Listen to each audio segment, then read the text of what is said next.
Salam damai sejahtera bagi sahabat TYM. TYM adalah singkatan dari nama saya, Tera Yohanes Manu.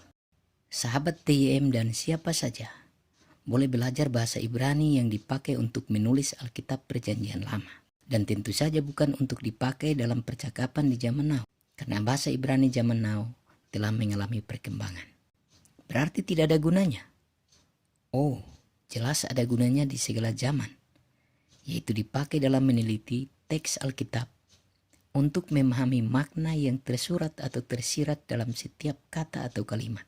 Untuk tujuan tersebut, maka belajar bahasa Ibrani menjadi kewajiban bagi siswa dan mahasiswa yang belajar di sekolah teologi. Oke, dalam video ini saya akan mengenalkan bentuk, nama, dan transliterasi abjad Ibrani kepada sahabat TYM dimanapun berada. Hal ini penting karena bahasa Ibrani mempunyai abjad yang berbeda dengan abjad Latin yang sekarang kita pakai, dan juga cara menulis dan membacanya dari kanan ke kiri. Abjad pertama bentuknya seperti ini. Namanya Alef dan transliterasi ke abjad Latin adalah tanda petik penutup seperti ini. Abjad kedua bentuknya seperti ini. Ada titik di tengah atau dageslen, namanya Bet, dan ditransliterasikan sebagai huruf B. Abjad ini juga bisa tanpa dageslen seperti ini, dan transliterasinya adalah V atau B yang ada garis bawah seperti ini. Abjad ketiga bentuknya seperti ini. Juga ada dageslen, namanya Gimel, dan ditransliterasikan sebagai huruf G. Abjad ini juga bisa tanpa dageslen seperti ini, dan transliterasinya adalah G yang ada garis datar di atasnya seperti ini. Abjad keempat bentuknya seperti ini. Ada dageslen, namanya Dalet, dan ditransliterasikan sebagai huruf D. Abjad ini juga bisa tanpa dageslen seperti ini, dan transliterasinya adalah D yang ada garis bawah seperti ini. Abjad kelima bentuknya seperti ini. Namanya He, dan ditransliterasikan sebagai huruf H. Abjad keenam bentuknya seperti ini. Namanya Waw, dan ditransliterasikan sebagai huruf W. Abjad ketujuh bentuknya seperti ini. Namanya Zain, dan ditransliterasikan sebagai huruf Z. Abjad ke-8 bentuknya seperti ini. Namanya Ket, dan ditransliterasikan sebagai huruf H yang ada titik di bawahnya atau KH seperti ini. Abjad ke-9 bentuknya seperti ini.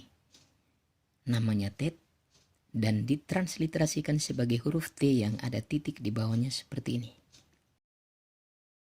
Abjad ke-10 bentuknya seperti ini. Namanya Yod, dan ditransliterasikan sebagai huruf Y. Abjad ke-11 bentuknya seperti ini. Ada dageslen, namanya Kaf, dan ditransliterasikan sebagai huruf K. Abjad ini juga bisa tanpa dageslen seperti ini, dan transliterasinya adalah K yang ada garis bawah seperti ini. Abjad ini juga mempunyai bentuk akhir, yaitu ketika berada di akhir suatu kata. Bentuknya seperti ini. Abjad ke-12 bentuknya seperti ini. Namanya Lamet, dan ditransliterasikan sebagai huruf L. Abjad ke-13 bentuknya seperti ini. Namanya Mem, dan ditransliterasikan sebagai huruf M. Abjad ini juga mempunyai bentuk akhir seperti ini. Abjad ke-14 bentuknya seperti ini. Namanya Nun, dan ditransliterasikan sebagai huruf N. Abjad ini juga mempunyai bentuk akhir seperti ini. Abjad ke-15 bentuknya seperti ini. Namanya Samek, dan ditransliterasikan sebagai huruf S. Abjad ke-16 bentuknya seperti ini.